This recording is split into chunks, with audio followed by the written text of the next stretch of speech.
So, the nature of Prakriti in Sankhya philosophy. Prakriti क्या है? According to the Sankhya, Prakriti is the first and ultimate cause of the universe of everything except the Purusha.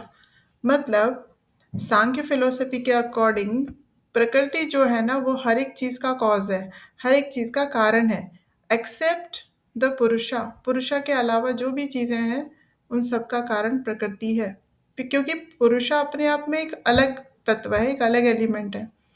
हम्म जैसे कि प्रकृति है, जैसे important वैसे ही पुरुष है, बट प्रकृति की वजह से पुरुष नहीं है, दोनों अलग है। बट अनकॉन्शियस एंड एक्टिव, क्यों उसको गतिमान, इधर तो जड़ बोलते हैं और उधर गतिमान भी बोलते हैं।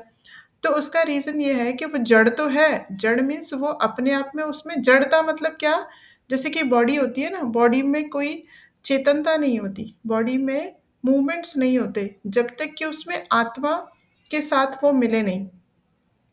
तो जैसे प्रकृति अगर पुरुषा के साथ ना मिले तो उसमें भी कोई मूवमेंट्स नहीं होते, है ना।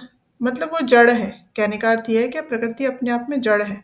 तो इधर उसको एक्टिव भी बोला जा रहा है। फिर एक्टिव कैसे है अगर जड़ है तो? जैसे कि प्रकृति के फॉर्म में हमेशा चेंजेस होते रहते हैं। आपने देखा है कि हमेशा हमारे इन्वायरमेंट में, क्लाइमेट में चेंजेस होते रहते हैं ना, कभी समर आता है, कभी विंटर आता है ना, ये तो चीज़ देखी है। तो दैट मीन्स उसके फॉर्म में हमेशा चेंजेस होते रहते हैं। तो जैसे नेचर में, जैसे क्लाइमेट में चेंजेस आते हैं, वैसे प्रकृति की सारी चीज़ों में चेंजेस आते हैं। तो प्रकृति एक्चुअली क्या है? तो प्रकृति, जब हम विश्व की ओर नज़र दौड़ाते हैं तो विश्व में अनेक सारी वस्तुएं, जैसे कि नदी, पहाड़ और पानी, और उसके अलावा हमारा मन, बुद्धि, अहंकार, ये सारी, मतलब ऐसे बोल सकते हैं कि gross elements and subtle elements दोनों मिला के प्रकृति होता है। ऐसे नहीं बोल सकते कि जो ग्रॉस तो वो होता है जो दिखता है और सटल वो होता है जो दिखता नहीं है। तो इनमें दोनों को, इस लाइन में दोनों को बताया गया है। जैसे कि नदी, पहाड़, ये क्या हो गए? नदी, पहाड़, पानी, ये सब हो गए ग्रॉस एलिमेंट्स जो कि दिखाई देते हैं। हाँ, कुर्सी है, रूम में टेबल है, चेयर है, इतनी सारी जो चीज़ें हैं, वो सब ग्रॉस एलिमेंट्स में आएँगे प्रकृति के। लेकिन मन, बुद्धि और अहंकार, ये दिखता है क्या? नहीं दिखता। ये सटल एलिमेंट्स हैं। तो इन दोनों को मिला के ही प्रकृति कहा जाता है। इनमें से प्रत्येक को अलग-अलग कार्य कहा जाता है। इस प्रकार संपूर्ण विश्व कार्य का प्रवाह, मतलब सीरीज़ ऑफ इफ़ेक्ट है। अम, विश्व का कारण केवल अकेला पुरुषा को नहीं माना जा सकता, दोनों मिलके ही पूरे के पूरे विश्व का निर्माण हुआ है, मतलब प्रकृति और पुरुषा। जैसे कि हमने अभी पढ़ा कि विश्व में दो प्रकार की चीजें, जस्ट अ मिनट, दो प्रकार की चीजें हैं, स्थूल जिसको हम ग्रॉस भी बोलते हैं, स्थूल, और दूसरी सूक्ष्म। नदी, पहाड़, टेबल, वृक्ष आदि विश्व के स्थूल पदार्थ हैं। मन, बुद्धि, अहंकार विश्व के सूक्ष्म पदार्थ हैं, बट दोनों ही प्रकृति के अंतर्गत आते हैं। विश्व का कारण उसे ही माना जा सकता है जो कि विश्व के स्थूल और सूक्ष्म दोनों पदार्थों की व्याख्या कर सके। देखिए, जब इतना बड़ा विश्व है, विश्व में इतनी सारी चीजें हैं, छोटी से छोटी, बड़ी से बड़ी, सूक्ष्म से सूक्ष्म और बड़ी से बड़ी, तो इनका कारण भी कोई ऐसी चीज हो कि जो दोनों की व्याख्या कर सके, मतलब जो दिखते हैं उनकी भी और जो नहीं दिखते हैं उनकी भी। तो प्रकृति को इन सब का कारण बोला गया है, जो दोनों की व्याख्या कर सकती है। इसीलिए प्रकृति को प्राइम एलिमेंट बोला गया है, मतलब ऐसा एलिमेंट जिसके पहले और कुछ नहीं था, सब उसके बाद आए हैं। मतलब जितनी भी आपको विश्व में चीजें दिख रही हैं, वो सब प्रकृति के बाद आए हैं, प्रकृति से पहले कुछ नहीं था। इसको हम ऐसे भी समझ सकते हैं कि अब से पहले जितने भी युग हुए, जैसे अभी ये कलयुग चल रहा है, द्वापर युग, त्रेता युग, सत्य युग, सब जितने भी युग आए, उन सब के पहले से जो चीजें एग्जिस्ट थी, जो चीजें तब भी दिखाई देती थी, जो चीजें नहीं तब नहीं भी दिखाई दी, मतलब सूक्ष्म और अ, जो ग्रॉस ग्रॉस और जो माइक्रो एलिमेंट्स है जो नहीं दिखते, ठीक है। ग्रॉस और सटल दोनों टाइप के एलिमेंट्स तब भी थे और अब भी हैं, मतलब उनके फॉर्म में चेंज हो रहा है लेकिन वो तब भी एग्जिस्ट थे। तो उनको ही बोला जाएगा प्रकृति, जो तब भी थे, हमेशा जन्म जन्मांतर से जो चीजें हैं वो सब प्रकृति के अंतर्गत आते हैं। ठीक है। परमाणुओं को विश्व का कारण मानने से विश्व की 50% वस्तु की ही व्याख्या हो पाती है। मतलब न्याय और वाद की जो फिलोसफी है उन्होंने परमाणु का एटम का कंसेप्ट दिया था, बट उससे सारी चीज़ों की व्याख्या नहीं हो पाती। बट सांख्य में जो प्रकृति वर्ड है उसमें सारी की सारी चीज़ें, मतलब माइक्रो एलिमेंट से लेके बड़े से बड़े एलिमेंट तक सबकी व्याख्या प्रकृति कहने से हो जाती है।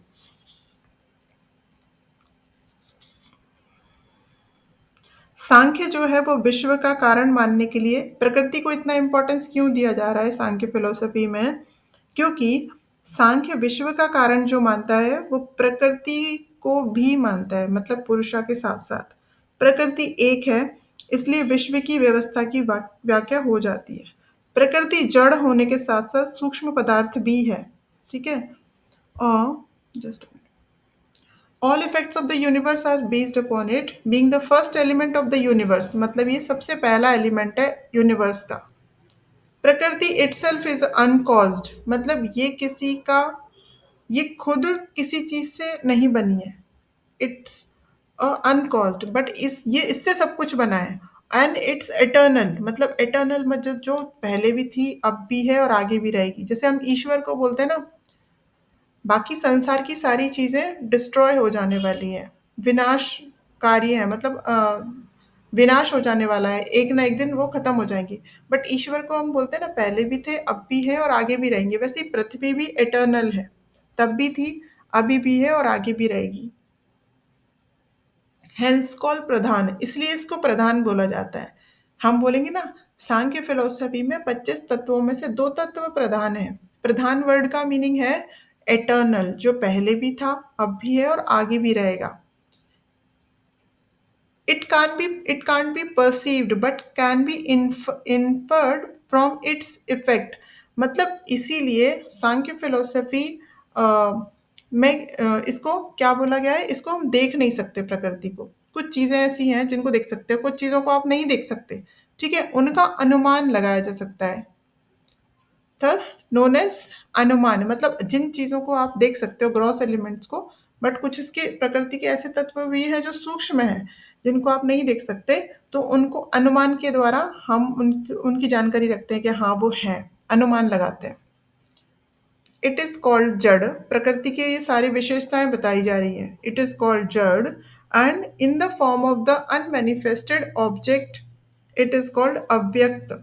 मतलब अव्यक्त वर्ड का मीनिंग क्या है, प्रकृति के विशेषण है ये सारे। जड़, अव्यक्त, प्रधान, इनको आपको व्याख्या करनी है, आपको एक्सप्लेन करना है अपने आंसर में। अव्यक्त मतलब इसमें प्रकृति में कुछ ऐसे भी तत्व पाए जाते हैं जो अनमैनिफेस्टेड फॉर्म में प्रकृति में पड़े रहते हैं। अनमैनिफेस्टेड मतलब उनका अभी मैनिफेस्टेशन नहीं हुआ। जैसे कि हम समझ लें कि मिट्टी में पॉट जो है वो अनमैनिफेस्टेड फॉर्म में पड़ा हुआ है। मिट्टी का बर्तन अनमैनिफेस्टेड फॉर्म में है। हम उस मिट्टी को उठाएंगे, उसको, उसका जो प्रोसेस है उस पे वो करेंगे, और उसके बाद में हम उससे एक पॉट तैयार करेंगे। तो क्या हो गया, वो पॉट का मैनिफेस्टेड फॉर्म है। जब वो मिट्टी में मिट्टी बन के पड़ा हुआ था तब भी पॉट था उसमें, तब अनमैनिफेस्टेड फॉर्म में था, मतलब उसकी, उसको एक रूप नहीं मिला था, ऐसे बोल सकते हैं। अब रूप मिल गया, उसको एक नाम मिल गया। तो इस चीज को बोलते हैं अव्यक्त। अव्यक्त रूप में पड़ी हुई रहती है प्रकृति में बहुत सी चीजें, जो मैनिफेस्ट होने के बाद उनका खुद का एक नाम होता है।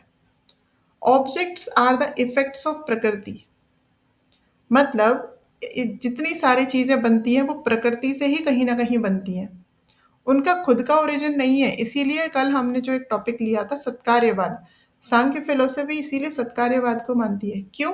उनका कहना है हर चीज प्रकृति में अव्यक्त रूप में ऑलरेडी एग्जिस्ट है। जैसे कि जो कपड़े हम पहनते हैं वो ऑलरेडी धागे के रूप में, थ्रेड के रूप में ऑलरेडी एग्जिस्ट है, ऐसा सत्कार्यवादी मानते हैं। अब उसमें कितने ऑब्जेक्शन है वो कल हमने सारे पढ़ लिए, हम माने या ना माने, बट सत्कार्यवाद को सांख्य फिलोसफी में माना गया है कि हर चीज अपने अनमैनिफेस्टेड फॉर्म में कहीं ना कहीं से आई है, उसका खुद का कोई ओरिजिन नहीं है।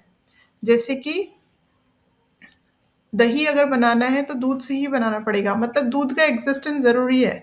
यानी कि उनका कहना है कि दही ऑलरेडी एग्जिस्ट है दूध में, थ्रेड में ऑलरेडी कपड़ा जो है वो ऑलरेडी एग्जिस्ट है।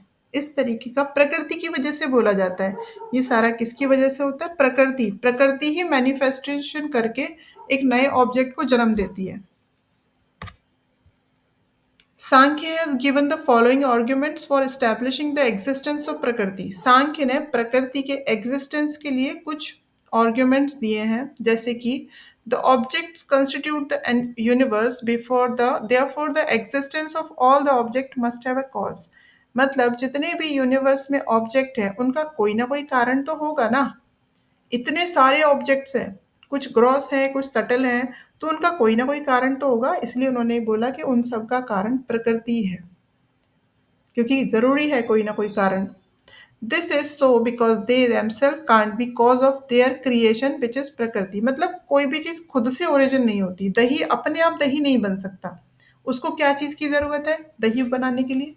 दूध की जरूरत है ना। यानी कि उसका कोई कॉज है, दही अगर बनाए तो उसके पीछे कोई कारण है, तो वो जो कारण दही है, दूध का कारण भी कुछ है, देन उसके पहले की जो चीज है उसका भी कोई कारण है। मतलब हर चीज अपने आप में प्री एग्जिस्ट है। दैट मीन्स उन्होंने सबका कारण मान लिया प्रकृति को सांख्य में। ये उन्होंने आर्ग्यूमेंट्स दिए हैं।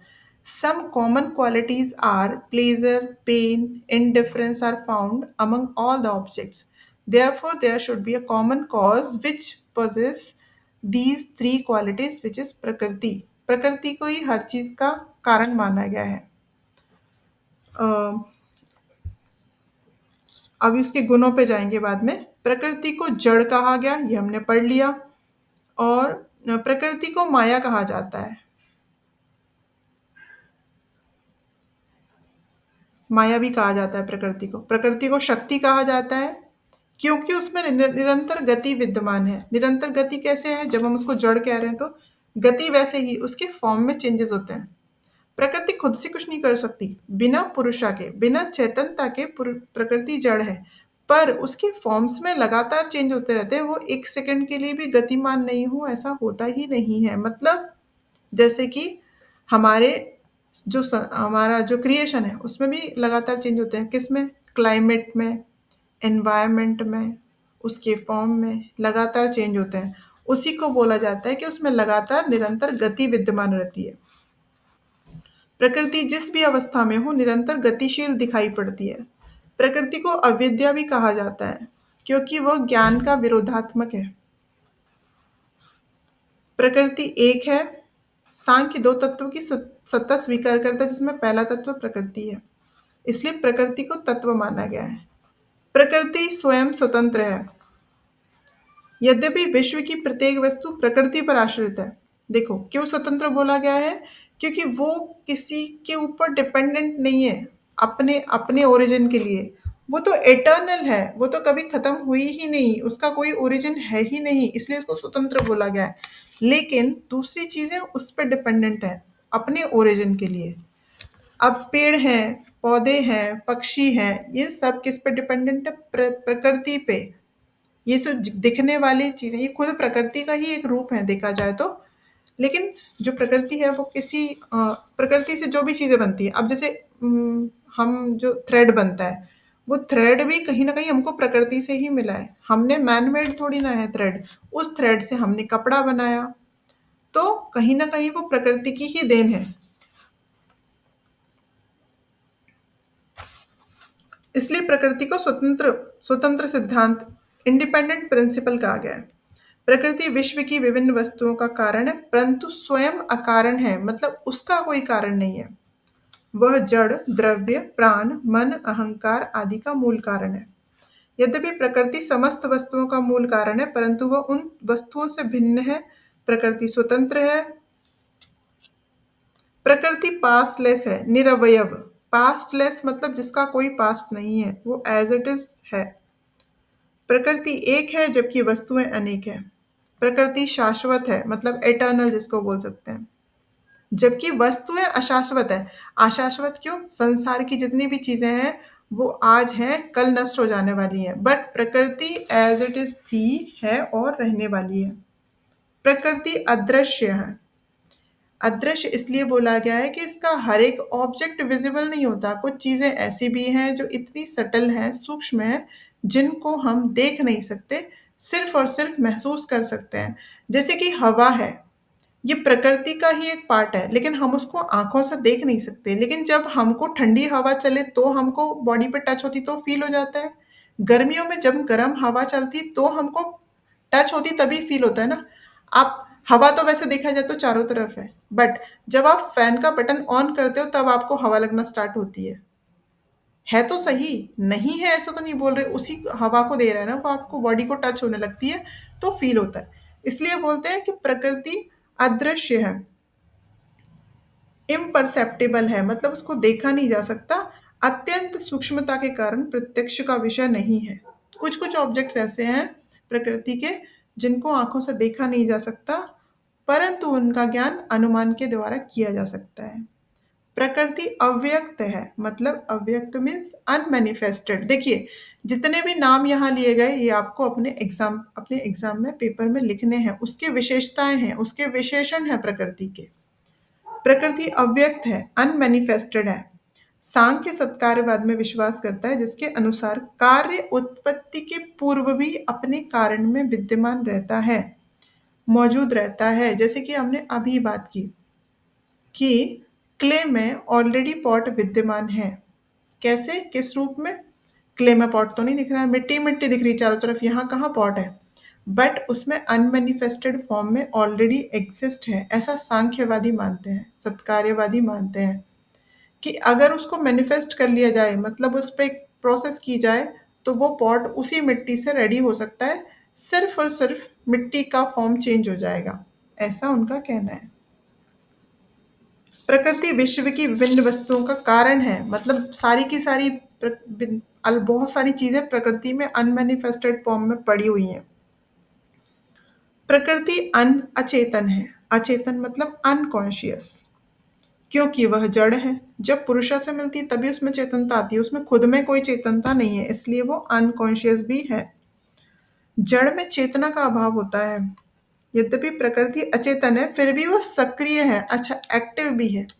जड़ है पर सक्रिय है, अनकॉन्शियस है, अचेतन है पर सक्रिय है। प्रकृति की क्रियाशीलता निरंतर दिखाई पड़ती है। प्रकृति एक क्षण के लिए भी निष्क्रिय नहीं होती। प्रकृति को व्यक्तित्वहीन माना गया है, इम्पर्सनल, क्योंकि बुद्धि और संकल्प व्यक्ति के दो चिन्ह का वहां पूर्णता अभाव है।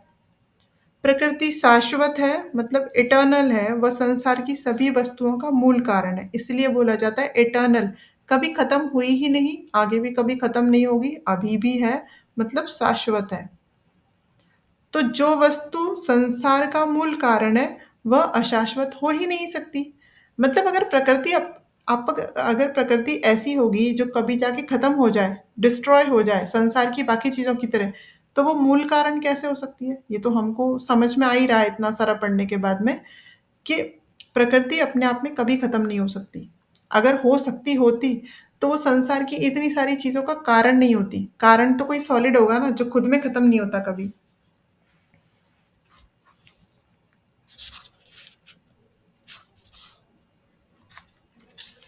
इसके अलावा प्रकृति के गुण। तो पहले आपको प्रकृति के सारे क्वालिटीज लिखनी है, प्रकृति के कैरेक्टरिस्टिक्स लिखने हैं। उसके बाद में फिर आप लिख सकते हैं प्रकृति के गुण। गुण क्या है? गुण प्रकृति की सत्ता का निर्माण करते हैं। गुणों के अभाव में प्रकृति की कल्पना करना असंभव है। सच पूछा जाए तो तीनों गुणों की साम्यावस्था को ही प्रकृति कहा जाता है, मतलब गुणों के बिना कोई प्रकृति नहीं है। तीनों, ये तीन गुण कौन कौन से हैं? सत्व रज तम। सत्व रज तम। सांख्य दर्शन में गुण का प्रयोग साधारण अर्थ में नहीं हुआ है। साधारण गुण का प्रयोग विशेषण के रूप में होता है, मतलब जब हम किसी की क्वालिटी बताते हैं ना कि वो बहुत अच्छे सिंगर हैं, वो बहुत अच्छा पढ़ते हैं, वो बहुत अच्छा ड्राइव करते हैं, तो हम जब किसी की कोई क्वालिटी बताते हैं तो वो एक एक जनरल विशेषण हो जाता है उसका। बट सांख्य में ये जो गुण है ना, सत्व रज तम, इनको उतना कैजुअली नहीं लिया गया है। कैसे बताया गया है कि गुण का प्रयोग साधारण अर्थ में नहीं हुआ है। साधारणतः गुण का प्रयोग विशेषण के रूप में होता है, परंतु सांख्य ने गुण शब्द का प्रयोग विशेष अर्थ में किया है। गुण का अर्थ यहाँ तत्व या द्रव समझा गया है।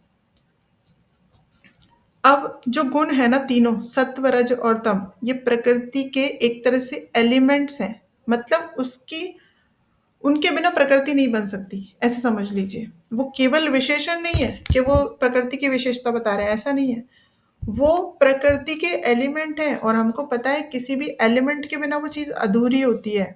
तो यहाँ पे सत्व रज और तम प्रकृति के एलिमेंट्स मतलब तत्व हैं, या जिनको बोला जाता है द्रव्य।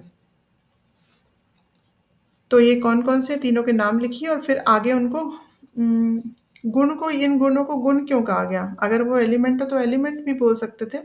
इसलिए पहला मत ये है कि गुण को गुण इसलिए कहा जाता है कि वे पुरुष के उद्देश्य की प्राप्ति में सहायता प्रदान करते हैं, इसलिए इनको गुण कहा जाता है। गुण पुरुष के प्रयोजन से ही संचालित होते हैं। अब ये गुण का ज्ञान कैसे होता है कि सत्व रजतम है। गुण अत्यंत सूक्ष्म है, ये दिखाई नहीं देते। मतलब सत्व रजतम गुण का ज्ञान मतलब हम इनको अंदाजा लगाते हैं कि सत्व है अभी, या तम है, या रजस है, जो भी है। गुण का ज्ञान अनुमान से प्राप्त होता है। गुण अनुमान के विषय हैं क्योंकि गुण का ज्ञान इनके द्वारा प्राप्त होता है।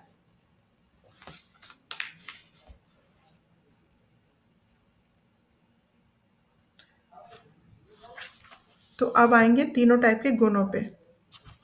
सुख दुख और उदासीनता का कारण सत्वरज और तम है। जैसे कि हमको पता है कि हम में हमारी भी प्रकृति होती है, हमारी बॉडी की भी प्रकृति होती है, हमारे अंदर भी गुण होते हैं। क्यों? क्योंकि हम सांख्य के अकॉर्डिंग ही बने हुए हैं ना। सांख्य नहीं तो बताया कि हम 25 तत्वों से बनाए, तो हमारे अंदर भी सत्वरज और तम है।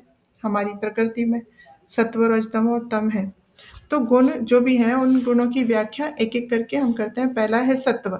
सत्वगुण ज्ञान का प्रतीक है। सत्वगुण अभी पढ़ लीजिए, प्रकृति को अच्छे से समझ लीजिए, बाद में आपको समझ में आएगा कि प्रकृति में ये सब चीजें क्यों थी, क्या जरूरत थी ये सारे गुणों की। जो भी आपको कंफ्यूजन है, इवोल्यूशन का जब चार्ट पढ़ेंगे तो सारा डाउट क्लियर हो जाएगा। ठीक है, तो अभी ध्यान से पढ़िए कि सत्वगुण ज्ञान का प्रतीक है। ये स्वयं प्रकाशपूर्ण है। मतलब अपने आप में इसमें लाइटनेस होती है।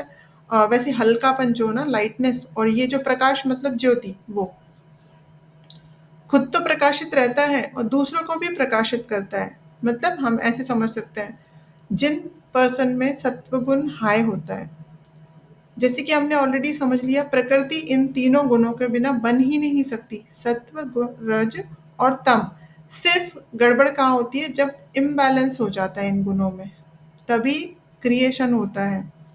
ठीक है, तो जब सत्व गुण किसी में हाई होता है तो वो खुद तो प्रकाशित होता ही है, दूसरों को भी प्रकाशित करता है।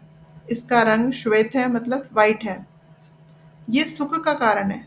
जब हमने देखा किसी पर्सन में या हम में तीनों गुण होते हैं, लेकिन जब हमारा सत्व गुण हाई होता है, डोमिनेटिंग होता है, तो कैसे होता है? हमको बहुत मन करता है कि हम आध्यात्मिक पुस्तकें पढ़ें, हम भजन कीर्तन करें, हम मंदिर जाएं, हम भगवान का नाम चैंट करें, हम मेडिटेशन करें, हम योग करें। तो सत्व गुण हाई होने से हमारे अंदर की जो क्वालिटीज है ना, हमारे अंदर की जो कैरेक्टरिस्टिक्स हैं, वो थोड़े से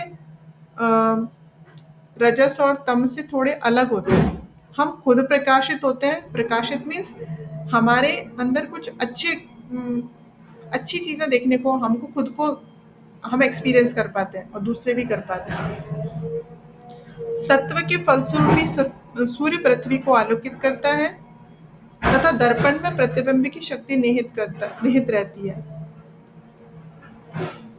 सभी प्रकार की सुखात्मक अनुभूति जैसे हर्ष, उल्लास, संतोष, तृप्ति आदि सत्व के कार्य हैं। कैसे? जिसमें सत्व गुण हाई होता है, या सत्व गुण बाकी दोनों गुणों को डोमिनेट करता है, तो वो पर्सन कैसा होता है? वो संतुष्ट फील करता है। वो अपने अंदर एक लाइटनेस को फील करता है, वो अपने अंदर एक कामनेस को फील करता है, शांति का अनुभव करता है।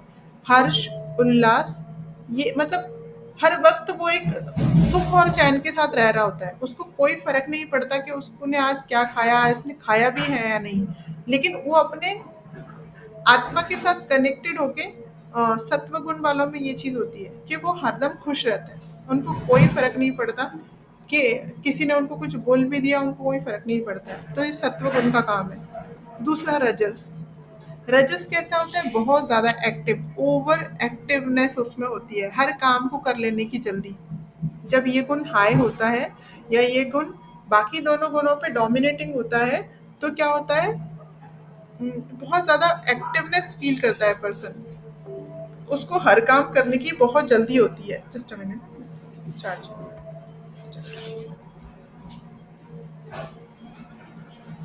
समझ आ रहा है तो हैंड रेस कर दीजिए।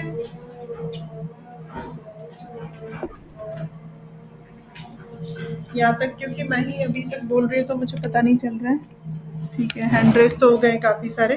ठीक है, मीन्स आ रहा है, क्लियर है ना, कोई डाउट हमको नहीं रखना है इसमें। तो सत्वगुण का समझ लिया, जब भी हम में रजस गुण हाई होगा तो रजस गुण खराब नहीं होता है।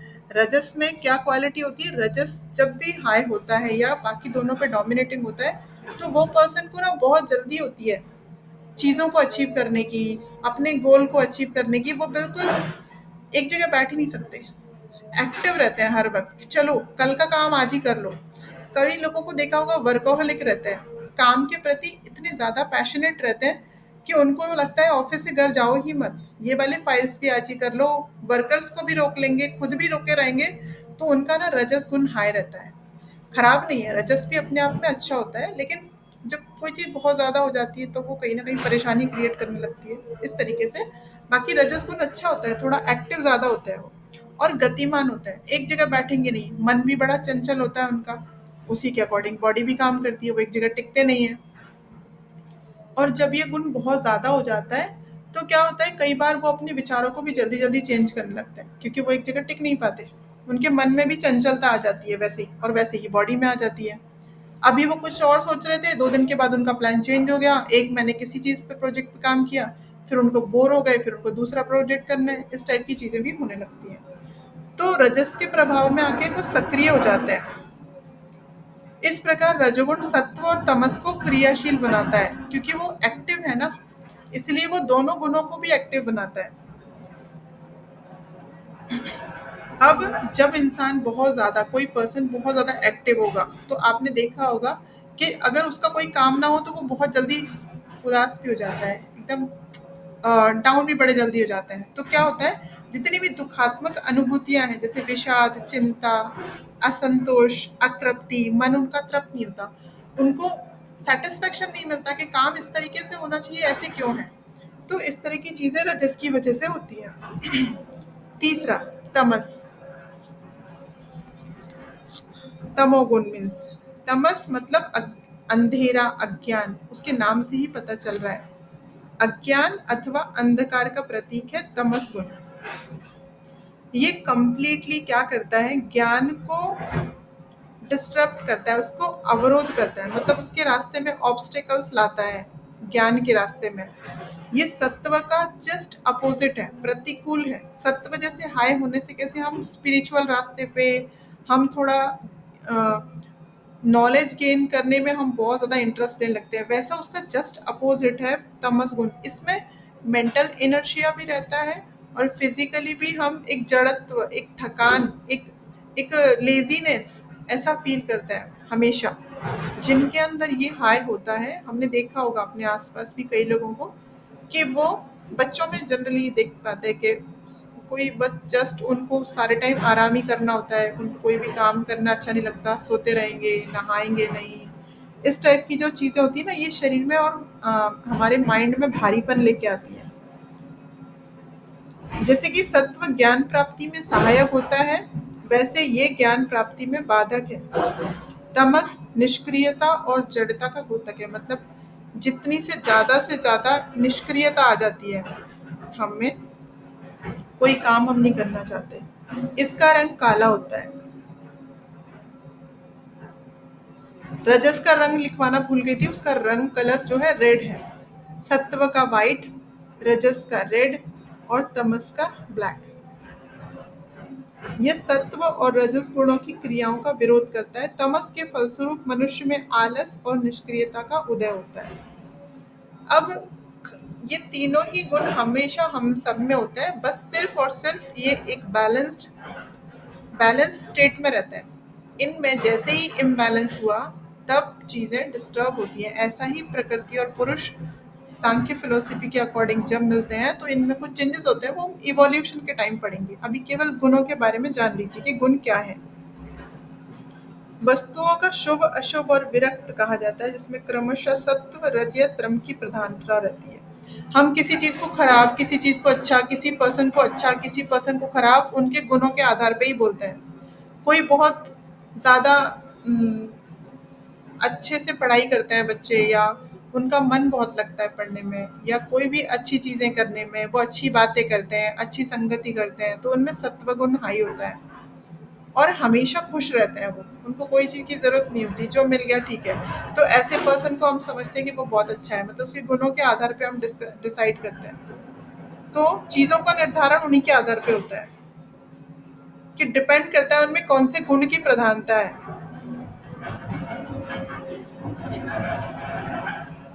तो ये हुए प्रकृति के गुण और प्रकृति की विशेषताएं।